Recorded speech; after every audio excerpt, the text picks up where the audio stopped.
Shalom, perkenalkan nama saya Zani Sardipuai. Saya dari kelas B semester 2 Prodi Pendidikan Agama Kristen. Di video kali ini saya akan menjelaskan tentang teori belajar humanistik. Nah, dalam teori belajar humanistik dapat diartikan sebagai proses belajar yang harus berhulu dan bermuara pada manusia itu sendiri. Artinya bahwa dalam teori belajar ini, proses belajar dan bentuk belajar seseorang itu bergantung pada dirinya sendiri, bagaimana ia menetapkan dan mengikuti cara belajar yang ia sudah tentukan untuk dapat mencapai cita-citanya tepat waktu dan dengan memperoleh nilai yang baik. Selanjutnya itu, dalam teori ini kenyataannya lebih banyak berbicara tentang pendidikan dan proses yang berbentuk paling ideal.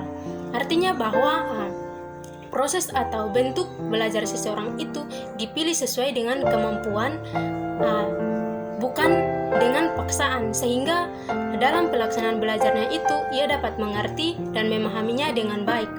Nah, dalam teori ini juga menekankan bahwa orang yang menggunakan teori ini dapat membantunya untuk kedepannya ia dapat mencapai cita-citanya dengan baik. Nah, poin yang kedua adalah tentang kelebihan dan kekurangan dari teori belajar humanistik. Nah, kelebihan yang pertama yaitu dapat membentuk kepribadian seseorang, yaitu dalam hal sikap, tingkah lakunya, serta guru dapat menerima siswa apa adanya. Nah, yang kedua selalu mengedepankan hal-hal yang bernuansa demokratif, partisipatif, dialogis, dan humanis. Yang ketiga, keterlibatan peserta didik dalam berbagai aktivitas di sekolah mampu bekerja sama antara satu dengan yang lain. Dalam teori ini juga mempunyai kekurangan, yaitu yang pertama bersifat individual. Yang kedua, peserta didik sulit mengenal diri dan potensi-potensi yang ada dalam diri mereka. Yang ketiga yaitu teori humanistik tidak bisa diuji dengan mudah, tetapi harus diuji menggunakan konsep-konsep yang ada di dalam psikologi humanistik. Yaitu poin yang ketiga tentang aplikasi teori belajar humanistik. Nah, aplikasi teori belajar humanistik lebih menunjukkan pada ruh atau spirit selama proses pembelajaran yang mewarnai metode-metode yang ditetapkan, baik itu dalam peranan guru atau fasilitator dalam menyampaikan materi, memberikan motivasi serta mengaitkan materi tersebut dengan pengalaman seorang siswa yang berkaitan dengan materi tersebut. Poin yang keempat yaitu tentang implikasi teori belajar humanistik, yaitu guru yang disebut sebagai fasilitator psikologi humanistik. Ia memberikan perhatian atas guru yang berada di sebuah sekolah yang menjadi fasilitator untuk mengarahkan atau memotivasi peserta didik dengan baik dan dengan bertujuan untuk mempermudah proses pembelajaran.